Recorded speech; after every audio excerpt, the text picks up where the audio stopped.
जब हम बिहार की बात करते हैं तो आपके माइंड में सबसे पहले कौन सा इमेज क्रिएट होता है? वो बिहार जहां पे नालंदा जैसे यूनिवर्सिटी हुआ करते थे, या वो बिहार जो भारत में सबसे ज्यादा आईएएस आईपीएस पैदा करके देते हैं, या वो बिहार जो भारत में सबसे ज्यादा पिछड़ा हुआ राज्य है, या वो बिहार जहां पे कोई अपना उद्योग सेटअप करना नहीं चाहते हैं? आज जहां देश के कोने कोने में उद्योग लग रहा है, वहीं बिहार में अपना कोई उद्योग सेटअप करना नहीं चाहते हैं, और बिहार में उद्योग सेटअप करने के नाम पे उद्योगपति बिहार से कोसों दूर भाग जाते हैं। आखिर क्या वजह है कि कोई उद्योगपति बिहार में अपना उद्योग लगाना नहीं चाहता है और वहां के गवर्नमेंट उसको अट्रैक्ट नहीं कर पा रही है, और आज भी बिहार का उद्योग के मामले में कंडीशन काफी ज्यादा खराब है? इन सब चीजों के बारे में इस वीडियो में डिटेल से समझने की कोशिश करेंगे।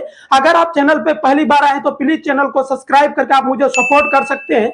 आपके एक सपोर्ट से हमें काफी ज्यादा मोटिवेशन मिलता है और आपके लिए न्यू आइडिया पे हम वीडियो बनाकर लाते हैं। तो चलिए शुरू से शुरू करते हैं और समझने की कोशिश करते हैं। 2020 में बिहार के मुख्यमंत्री एक चुनावी सभा को संबोधित करते हुए बोलते हैं कि बिहार एक लैंडलॉक एरिया है, बिहार में कोई भी पोर्ट नहीं है, इसलिए यहाँ पे अपना कोई उद्योग सेटअप करना नहीं चाहते हैं। उद्योग वहां पे सेटअप किया जा सकता है जहां पर पोर्ट है, और इसके लिए हमने काफी ज्यादा कोशिश भी किया है। क्योंकि चारों तरफ से हम लोग तो घिरे हुए वाले इलाके हैं, ज्यादा बड़ा उद्योग कहां लगता है? समुद्र के किनारे जो राज्य पड़ते हैं उन्हीं जगहों पर ज्यादा पड़ता है।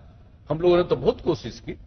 लेकिन क्या नीतीश कुमार का यह बयान पूरी तरह से सच को बयां करती है? तो मेरा आंसर होगा बिल्कुल भी नहीं, क्योंकि राजस्थान, हरियाणा, पंजाब जैसे और भी कई सारे स्टेट्स हैं जो बिल्कुल लैंडलॉक एरिया है, लेकिन कंपनीज के लिए पहली पसंद बनी हुई है और कंपनी वहां पे आके अपना उद्योग सेटअप कर रहे हैं। हाँ, इसमें कोई डाउट नहीं है कि किसी स्टेट के पास पोर्ट होना कितना ज्यादा बेनिफिशियल होता है, क्योंकि उस स्टेट को एक बेटर ट्रांसपोर्ट फैसिलिटी मिल जाती है, जिसके जरिए मटेरियल्स को आसानी से इंपोर्ट या एक्सपोर्ट कम खर्चों में कर सकते हैं। लेकिन इसके विपरीत बहुत सारे ऐसे स्टेट्स हैं जो पोर्ट से कोसों दूर हैं, लेकिन कंपनीज के लिए वो पहली पसंद बनी हुई है और कंपनी वहां पे आकर अपना उद्योग सेटअप कर रहे हैं। उदाहरण के लिए हम राजस्थान, हरियाणा और पंजाब को ले लेते हैं।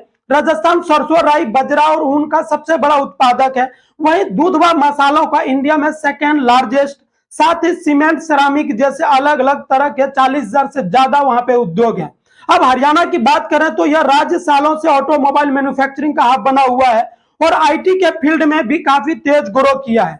वहीं अगर हम बात करें पंजाब की, तो वह गेहूं का सेकेंड लार्जेस्ट प्रोड्यूसर है, लेकिन यह IT companies leather work, semiconductor जैसे सेक्टर में भी दिखाई देते हैं।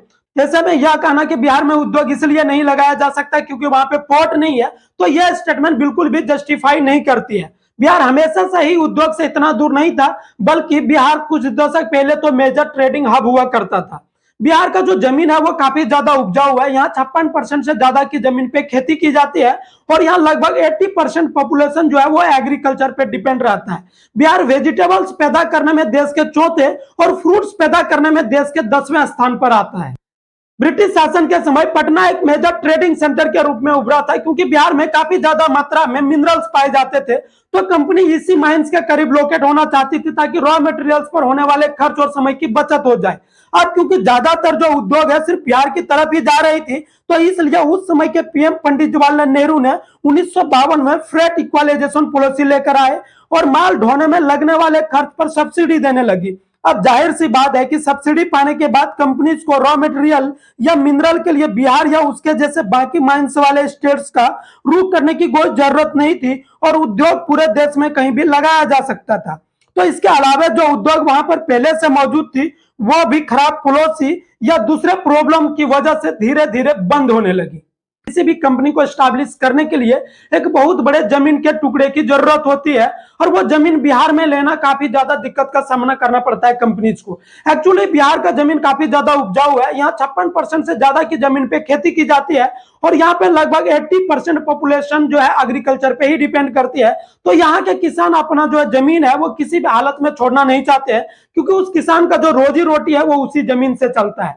लेकिन अगर कंपनीज यहाँ पे 5 हेक्टेयर जमीन लेना भी चाहे तो उसके लिए उसे 20 से 30 लोगों से बात करनी पड़ती है, तब जाके वो जमीन ले पाते हैं। तो बिहार में कंपनीज के लिए जमीन लेना काफी ज्यादा टाइम टेकन प्रोसेस हो जाता है, जिसके कारण भी वहां पे कंपनी अपना उद्योग लगाना नहीं चाहता है और गवर्नमेंट के पास भी जमीन नहीं है जो वो कंपनीज को देके वहां पे उद्योग सेटअप करा सके।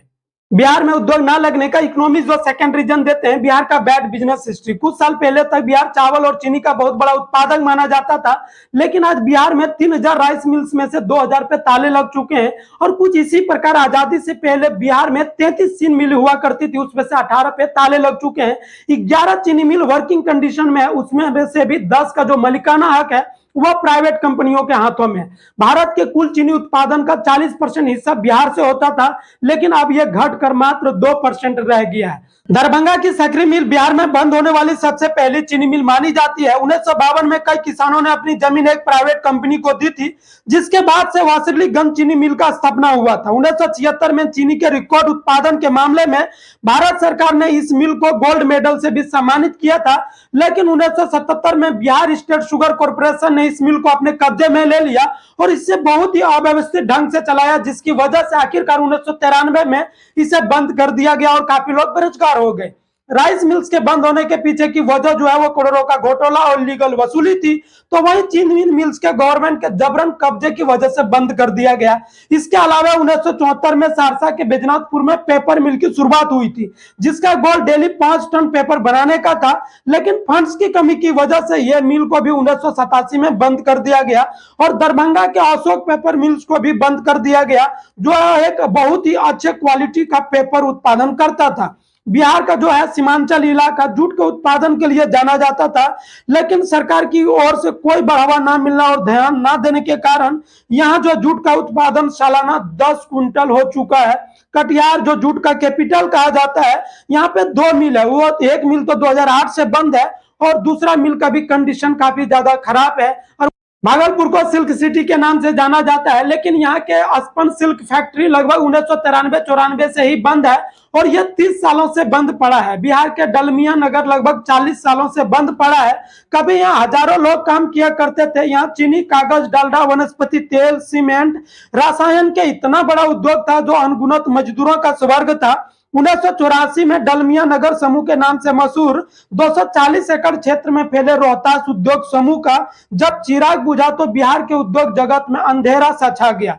आपको जानकर हैरानी होगी कि स्कूटर्स इंडिया लिमिटेड ने भी बिहार के फतुहा में अपनी फैक्ट्री लगाई थी, जहां विजय सुपर स्कूटर बना करता था। इसके अलावा पटना से 80 किलोमीटर दूर मोढ़ौरा में मॉर्टन चॉकलेट की कंपनी थी, जो काफी ज्यादा फेमस था, लेकिन धीरे धीरे इन सभी उद्योगों पर ग्रहण लगता चला गया और बिहार ने अपनी खराब व्यवस्था की वजह से अपने इन अनमोल रत्नों को खो दिया और बिहार में इसी तरह से उद्योग इंडस्ट्री धीरे धीरे समाप्त होते गया। बिहार में उद्योग न लगने का तीसरा जो कारण है वो है वीक पॉलिसी इंप्लीमेंटेशन। बिहार सरकार उद्योग को इनवाइट करने के लिए अलग अलग पॉलिसी तो लाते हैं, लेकिन उसे जब इंप्लीमेंट करने की बारी आती है तो वो अच्छे तरीके से इंप्लीमेंट नहीं कर पाते हैं, जिसके कारण से कंपनी को नुकसान पहुंचता है और उसको जो बेनिफिट मिलना चाहिए वो बेनिफिट भी नहीं मिल पाता। 2015 में नीतीश सरकार ने एक पॉलिसी लेकर आया था, पोस्ट प्रोडक्शन पॉलिसी। इसके तहत कंपनी को बिहार में फैक्ट्री सेटअप करना था, उसके बाद बिहार सरकार की तरफ से सब्सिडी या जो भी बेनिफिट है वो दिया जाएगा। लेकिन सरकार के पास रिकॉर्ड को देखते हुए कंपनी उतना अच्छे तरीके से अट्रैक्ट नहीं हुआ इस पॉलिसी से, क्योंकि 2006 में नीतीश सरकार ने ही एक पॉलिसी लेकर आया था और उसके तहत ये वादा किया था कि जो भी कंपनी बिहार में अपना कंपनी सेटअप करेगा उसको सब्सिडी दिया जाएगा, लेकिन बिहार सरकार की तरफ से अभी तक वो सब्सिडी नहीं दिया गया। और फाइनली 2010 में पटना हाई कोर्ट ने बिहार सरकार को इसके लिए फटकार भी लगाया था। अब जब कोई कंपनी बिहार में सेटअप करना भी चाहता है, किसी तरह वो जमीन लीज पे ले भी लेता है, तो कागज और लाइसेंस बनवाने के लिए सरकारी दफ्तर काफी ज्यादा चक्कर काटने पड़ते हैं और कंपनी के ओनर थक के छोड़ देते हैं। फिर उसे बैंक की तरफ से लोन नहीं मिलता है, जिसकी वजह से भी कंपनी अपना सेटअप बिहार में नहीं कर पाता है। बिहार में उद्योग न लगने का एक पॉलिटिकल रीजन भी है। 1960 से 1990 के बीच बिहार में 25 बार मुख्यमंत्री चेंज किया गया और 6 बार राष्ट्रपति शासन लगाया गया। वहीं 1990 से 2024 के बीच बिहार में 10 बार मुख्यमंत्री चेंज किया गया और 2 बार राष्ट्रपति शासन लगाया गया। बिहार के राजनीति में पहले से ही जातिवाद नहीं था। 1990 के दशक के बीच जब लालू प्रसाद यादव मुख्यमंत्री बनकर आए तो उन्होंने सम्मान की बात कही, विकास नहीं सम्मान चाहिए, क्योंकि लालू प्रसाद यादव का मानना था कि बिहार में उचले जातियों द्वारा निचले जातियों को दबाया जा रहा है और जो सम्मान और अधिकार मिलना चाहिए वो नहीं दिया जा रहा है। इसलिए उन्होंने विकास नहीं सम्मान चाहिए का नारा दिया और उनके लिए छोटे जातियों में काफी ज्यादा कैरेज देखने को भी मिला। लेकिन यह काफी ज्यादा पुरानी बात है। अभी तो आरजेडी के नेता तेजस्वी यादव खुद विकास की बात करते हैं, और जैसे कुछ समय पहले यहाँ कई नई सीमेंट फैक्ट्रियां भी लगाई गई और इथेनॉल के प्लांट्स भी सेटअप किए गए। वैसे बिहार में उद्योग ना लगने के पीछे का कारण आपका ओपिनियन क्या है, कमेंट्स बॉक्स में आप जरूर बताइएगा। ये वीडियो आपको कैसा लगा वो भी आप कमेंट्स बॉक्स में जरूर बताइएगा। और अगर आप चैनल पे पहली बार आए हैं तो प्लीज चैनल को सब्सक्राइब करके आप हमें सपोर्ट कर सकते हैं, क्योंकि आपके एक सब्सक्राइब से हमें काफी ज्यादा मोटिवेशन मिलता है और हम आपके लिए न्यू आइडिया पे वीडियो बनाकर लाते हैं। तो आज के लिए इतना ही, तब तक के लिए जय हिंद, जय भारत, जय